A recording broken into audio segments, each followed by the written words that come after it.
In the quiet hum of the suburban night, the town of Everfield slept soundly, unaware of the tempest brewing in the heart of one of its seemingly happy homes. The Andersons, Jeff and Emily, had been the golden couple of their social circle, their marriage a supposedly perfect blend of love, mutual respect, and shared dreams. But beneath the surface of smiles and anniversary toasts, a sinister truth lurked, poised to shatter the facade. Jeff, a hard-working accountant, often found himself lost in numbers, his life a series of ledgers and balance sheets.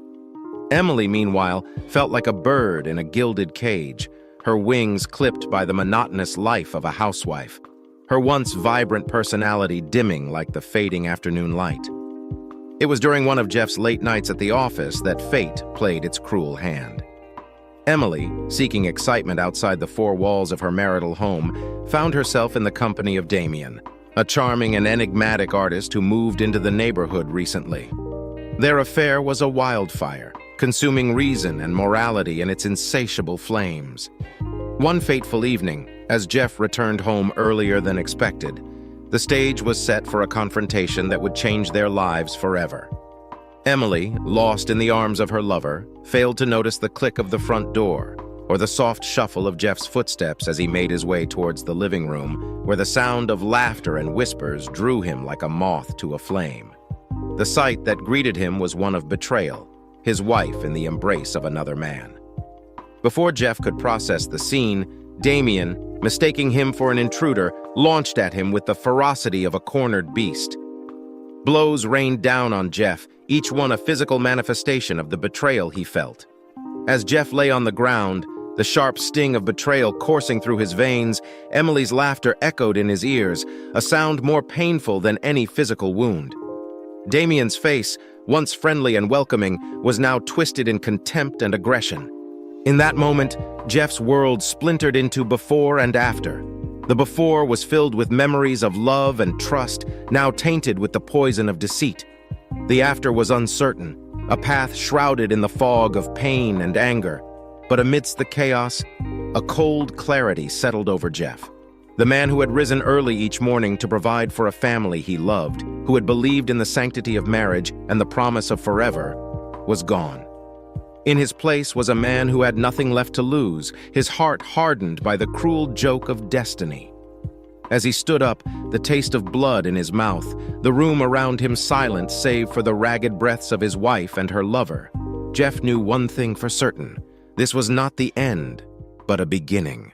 A beginning of a story of revenge, of a quest for justice, or perhaps something darker.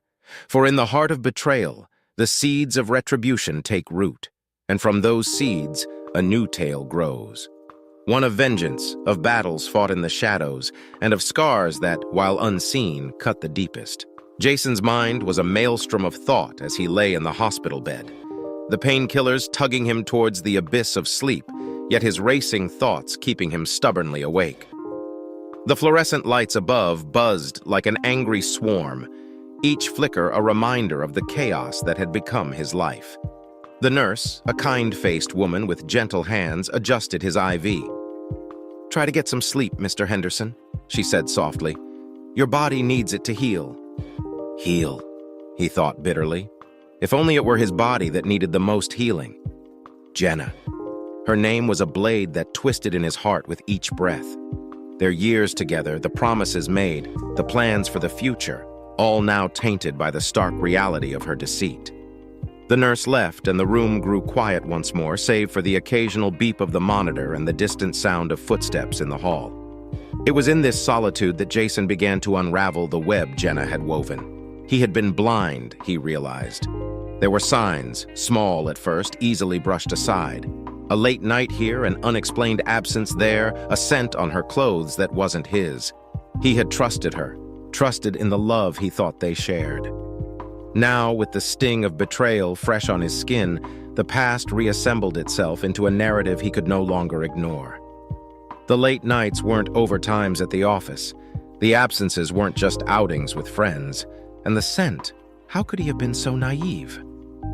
Anger flared within him, a burning counterpoint to the cool touch of the sheets. He thought of the man who had beaten him, the so-called affair partner, AP, a term he had learned in the worst way possible.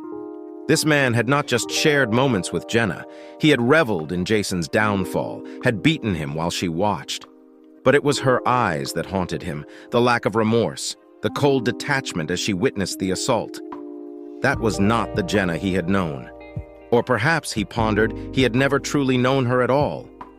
Detective Martinez had promised an investigation, but Jason knew it wouldn't be enough. The law could perhaps provide some measure of justice, but what of the personal betrayal? How does one seek retribution for a broken heart? In the shadowy half-light of his room, a plan began to take shape. It was formless at first, a mere whisper of an idea, but with each passing moment it grew more solid, more real. He would uncover the full extent of Jenna's infidelity, expose her deceit for all to see.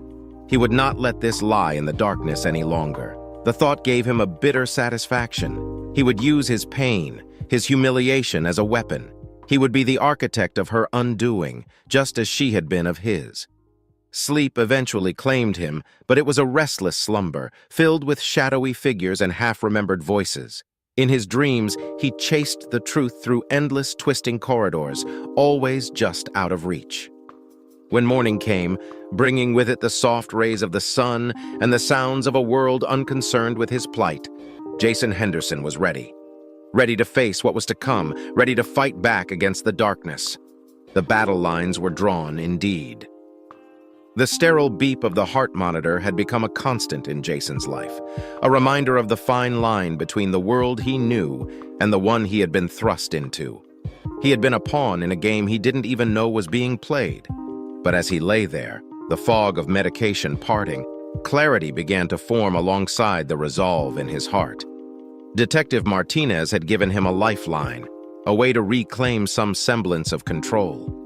It wasn't just about retribution, it was about righting a wrong that went beyond his personal grievances. Jason's thoughts were interrupted by a soft knock on the door. It creaked open, and a figure peeked inside. A man he had never seen before. He was tall, with a sharp suit that seemed out of place in the sterile environment. His eyes, a piercing blue, held a spark of something that Jason couldn't quite place. "Mr. Henderson," the man said, stepping into the room, "my name is Michael Sinclair. I'm an attorney and I believe we have a common acquaintance." Jason eyed the man warily. "If you're referring to my wife—" "Yes, Jenna," Michael interrupted, a knowing look on his face. "I'm not here on her behalf, though. I'm here for you." Curiosity piqued, Jason motioned for him to continue. Michael pulled up a chair and sat down, his posture relaxed yet exuding an air of confidence. "I've been following your case. The assault, the circumstances leading up to it. It's messy, but it's also a clear case of orchestrated harm. And the fact that Jenna was complicit, well, that changes the narrative quite a bit." Jason's grip tightened on the hospital sheets. "What are you proposing?" "A partnership," Michael said simply. "I want to help you navigate this, both legally and strategically. I've dealt with cases of domestic conspiracy before, and your wife's actions, the setup, the attack. It's a clear violation of trust and law." "And what do you get out of this?" Jason asked, skepticism lacing his voice. Michael's gaze was steady. "Justice, and to see that those who manipulate and harm others for their gain face the consequences. Plus, a fair share of the winnings from any civil suits we pursue." It was a lot to process, and Jason knew he couldn't make such decisions lightly. But Michael Sinclair offered something Jason desperately needed, a chance to fight back. "Give me some time to think about it," Jason said finally. "Of course," Michael replied, standing. "I'll be in touch. And Jason?" He paused at the door, turning back with a look of sincerity. "I'm sorry this happened to you. Let's set it right." With that, he left, leaving Jason alone with his thoughts once more. The offer was tempting, and the fire of vengeance began to simmer within him. This could be the path to redemption, not just for his ego, but for his life that had been so brutally upended. Jason knew one thing for sure: the game had changed, and this time, he was going to make the rules. As the days passed, the hospital room began to feel more like a cell to Jason. The walls closed in, the sterile air grew thick, and the solitude weighed on him. His only respite came from the occasional visit from Detective Martinez, and the intermittent updates from Michael Sinclair, who had become a silent guardian of his case. Each conversation with Michael was a chess move, a strategic step towards an endgame that seemed both distant and uncertain. The lawyer had a way of making the complicated seem simple, the entangled mess of legal proceedings feel like a straight path to justice. Jason found solace in his confidence, a stark contrast to the turmoil within himself. One afternoon, as the sun cast long shadows across the room, Jason received an unexpected visitor. It was Jenna. She stood at the door, a vision of regret with tear-streaked cheeks and wringing hands. The sight of her stirred a maelstrom of emotions within him: anger, sorrow, and an aching remnant of love. "Jason," she began, her voice quivering, I don't know where to start." "Try the truth," Jason replied, his words edged with bitterness. Jenna took a hesitant step forward. "I'm so sorry. I never wanted you to get hurt. It was all a game to him, to Mark. He said it would be a joke. I never thought—" "A joke?" Jason's voice rose, tinged with incredulity and pain. "You call getting beaten to a pulp a joke?" Tears fell freely from Jenna's eyes now, but Jason's heart was hardened against her display of remorse. "I was foolish, and I was wrong. I'm here to make it right." "And how do you propose you do that?" Jason asked, the edge in his voice softening ever so slightly.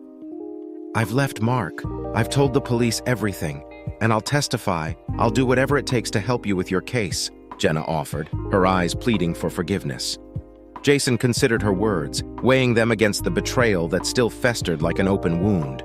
A part of him wanted to send her away, to sever the ties that had bound them together. But another part, a strategic part, saw the value in her offer.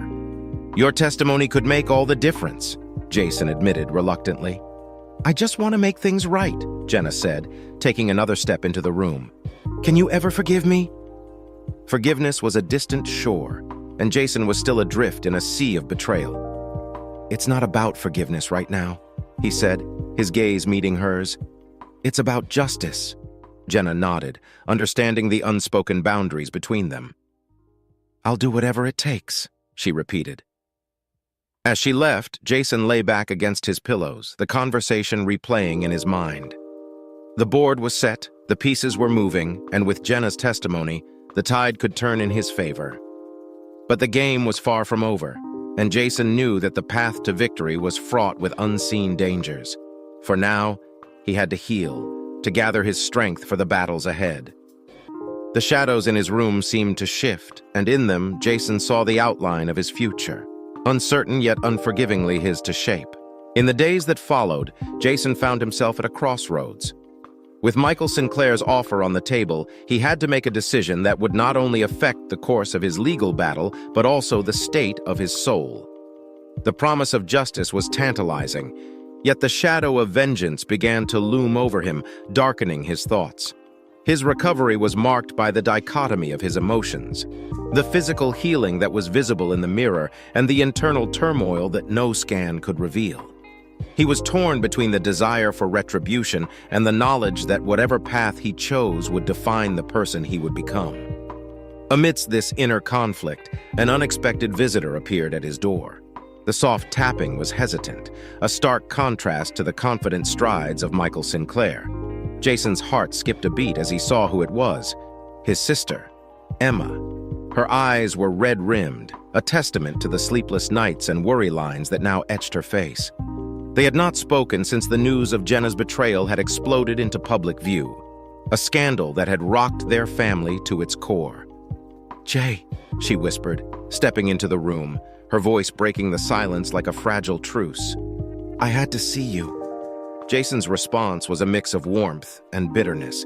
"Emma, I know you're angry," she continued quickly as if afraid he would turn her away. "Angry at Jenna, at the world, maybe even at me for not seeing what she was." "It's not your fault," Jason said, but the edge in his voice suggested he wasn't fully convinced of his own words. Emma moved closer, taking his hand. "I've been talking to Michael Sinclair. He's sharp, Jay. He wants to help. And I think you should let him." It was a plea, a sister's desperate wish to see her brother rise from the ashes of his life. But Jason was wary. It's not just about the legal stuff, Em. It's about what I become after this. What if I don't like that person? You've always been the one to see the good in people, even when it wasn't there, Emma said softly. This doesn't change who you are, it just shows you who Jenna really is, and you need to protect yourself from that. The conversation drifted into the evening, a tentative dance around the pain and the possibilities that lay ahead. Emma's visit, though fraught with emotion, brought a sense of clarity. Perhaps in seeking justice, Jason wouldn't lose himself, but would instead rediscover the strength that had always defined him. As Emma left, her parting words lingered in the air, a mantra for the battle ahead. You're not alone, Jay. Not in this. Not ever. Jason lay back, the choice before him clearer now. He would meet with Michael Sinclair again. He would listen, plan, and, when ready, he would act. Not out of vengeance, but out of a need to right a wrong that had been done to him. For the first time since that fateful night, Jason felt a spark of something that had been sorely missing: hope. The next morning, the sun filtered through the slats of the hospital blinds, casting a striped shadow that danced across Jason's bed. Today was different. Today he felt armed with a new purpose, a fresh perspective granted by his sister's words and the looming decision that could alter his destiny. He was scheduled to meet with Michael Sinclair again, and as the clock neared the appointed time, his anticipation grew. There was a sense of agency that came with the decision to no longer be a victim of circumstance. He was ready to take control, to steer the ship of his fate through the tempest that Jenna had wrought. Michael arrived punctually, his presence filling the room with an air of expectancy. They exchanged brief pleasantries before getting down to business. Jason, I've started to lay the groundwork for our case, Michael began, opening his briefcase and retrieving a sheaf of papers. We have a strong argument for emotional distress and battery, not to mention the potential for a criminal conspiracy charge against Jenna and her associate. Jason listened intently, nodding along. The legalese was a bit overwhelming, but Michael's confidence was reassuring. There's something else, Michael said, looking up from the papers with a serious expression. I've been doing some digging, and it seems Jenna's indiscretions may not be as discreet as she believed. There are others who have been affected by her actions. Others? Jason's brow furrowed. Yes, it seems Jenna's activities have a broader scope than we thought. There are other stories, other partners. A cold anger settled in Jason's chest, but it was tempered by a strategic thought. Can we use this? Possibly, Michael said with a nod. It establishes a pattern, one that we can leverage for our case, but we need to approach this carefully, methodically. We don't want to turn this into a witch hunt. Jason agreed. The last thing he wanted was for his quest for justice to devolve into a tabloid spectacle. But he couldn't deny the bitter satisfaction that came with the knowledge that Jenna's facade of perfection was crumbling. As they talked, plans were drawn and strategies formed. Jason felt like a general preparing for a decisive battle.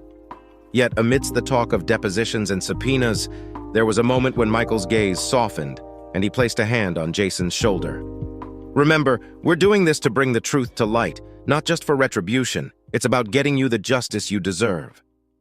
Jason met Michael's eyes, and in them, he saw not just a lawyer, but an ally. It was a comfort, a rare feeling in the chaos that had become his life.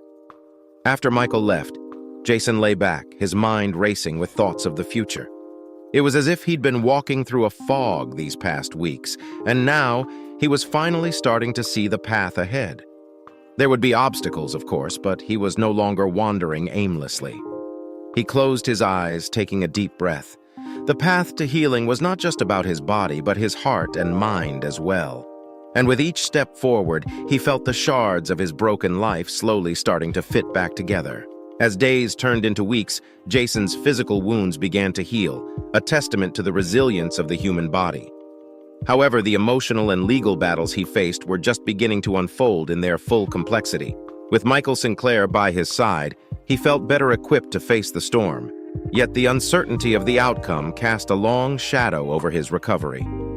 The revelation of Jenna's broader pattern of deceit had been a turning point. It wasn't just about their failed marriage anymore. It was about exposing a cycle of manipulation and betrayal that had ensnared more than just Jason. Michael had been meticulous in gathering evidence, ensuring that their case was built on a foundation of irrefutable facts rather than mere allegations. One afternoon, Michael arrived with a new development. "We've been approached by a couple of Jenna's other acquaintances," he revealed, sitting down across from Jason in his living room. "They're willing to testify about their experiences. It seems your situation has given them the courage to come forward." Jason felt a mix of emotions: vindication, sorrow for those who had suffered as he had, and a simmering anger towards Jenna for her actions. "What does this mean for our case?" he asked. "It strengthens it," Michael explained. "It shows a pattern of behavior that's manipulative and harmful. It's not just about the physical assault anymore. It's about exposing the psychological harm Jenna has inflicted on you and others."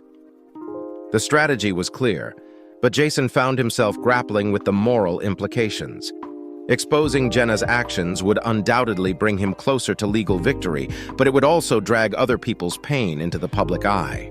Was it right to use these stories as weapons in his battle for justice? Seeing Jason's hesitation, Michael leaned forward, his tone earnest. "I know this is difficult, but remember, these individuals are choosing to come forward. They want to stop Jenna from hurting anyone else. We're giving them a voice, not exploiting their pain." Jason nodded, understanding the logic, but still wrestling with the decision. It was a delicate balance between seeking justice and preserving the dignity of all involved. As the case progressed, Jason found himself in a whirlwind of legal preparations, meetings, and depositions. The reality of facing Jenna in court loomed large, a confrontation that was both necessary and dreaded. He had once loved her, after all, and though that love had been betrayed, the remnants of it still lingered like ghosts in the corners of his heart. But amid the chaos, a sense of purpose solidified within Jason. He was no longer just fighting for himself, he was fighting for others who had been wronged, for the truth to come to light. It was a cause bigger than his own heartbreak, a beacon that guided him through the darkest moments.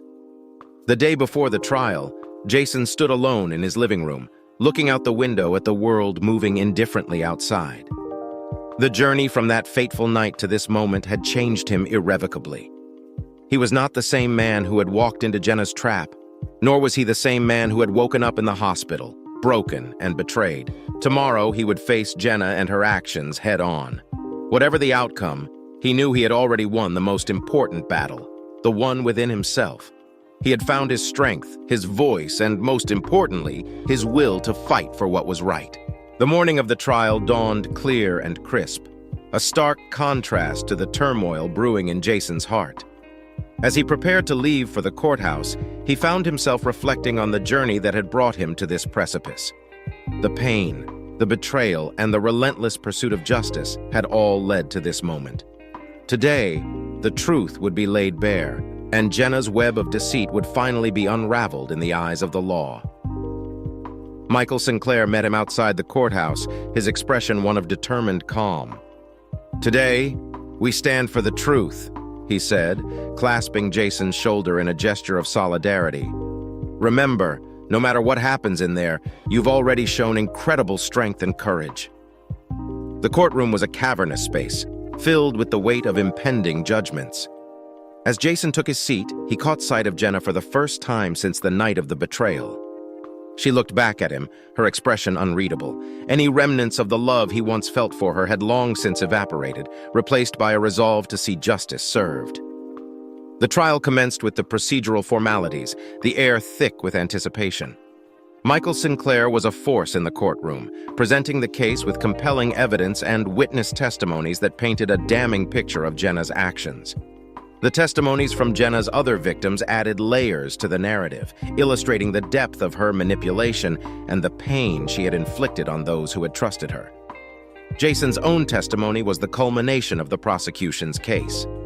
Standing before the court, he recounted the events that had shattered his life, his voice steady but laced with the raw emotion of his ordeal. The courtroom was silent, hanging on every word as he described the betrayal and the assault that had left him hospitalized. Jenna's defense attempted to downplay the allegations, painting her as the victim of misunderstandings and misplaced blame. However, the evidence was overwhelming, and the testimonies of her other victims only served to corroborate Jason's account. As the trial drew to a close, Jason felt a sense of catharsis. Regardless of the verdict, he had spoken his truth, stood up for himself and others, and exposed Jenna's actions to the light of day. It was a victory in itself, a reclaiming of his dignity and agency. The jury's deliberations seemed to stretch on interminably, the hours ticking by with agonizing slowness. When at last they returned, the courtroom was a maelstrom of tension. The verdict was read aloud, each word echoing through the chamber. Guilty on all counts. A wave of relief swept over Jason, so intense it nearly overwhelmed him. Justice had been served, not just for him but for all of Jenna's victims.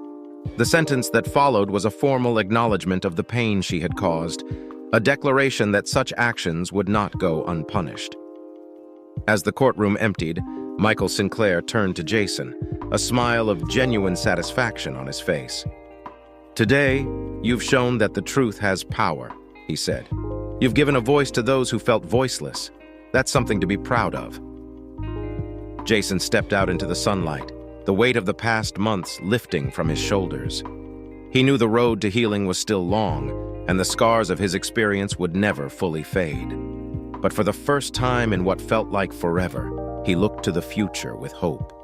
He had faced the darkness and emerged into the light, stronger and more resilient than he ever believed possible.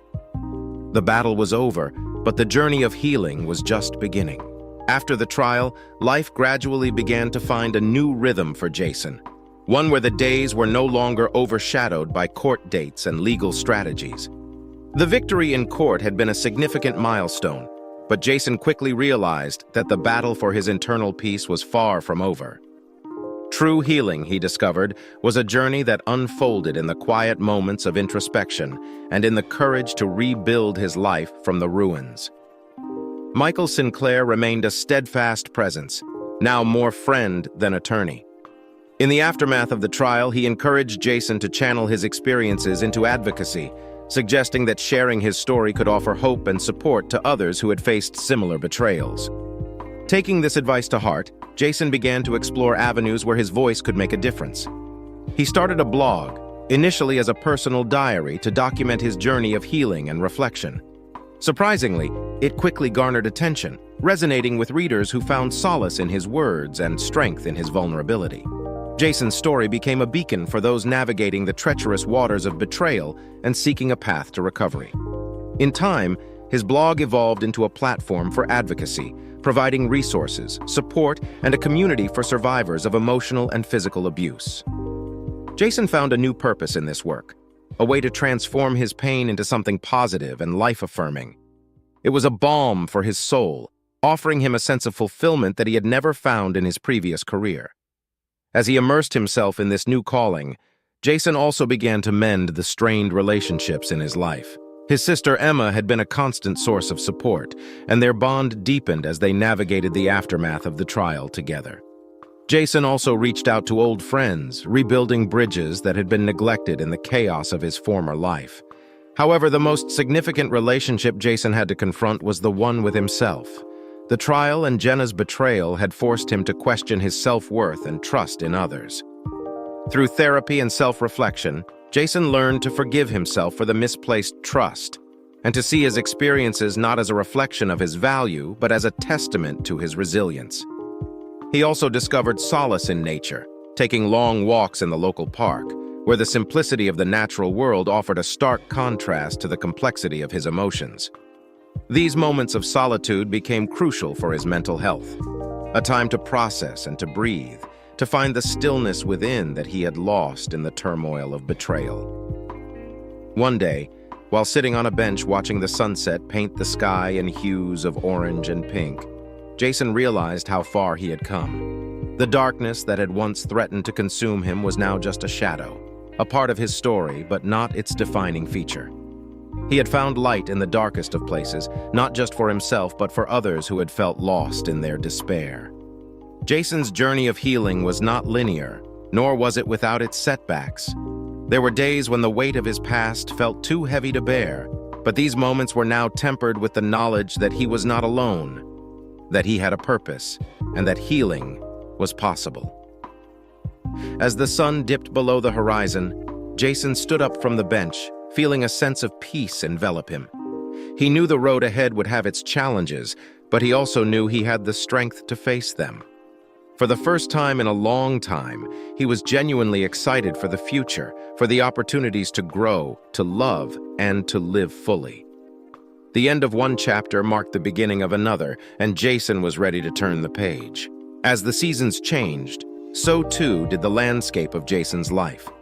The blog that had started as a personal project had blossomed into a thriving community, bringing together individuals from all walks of life, each sharing their stories of betrayal, resilience, and recovery.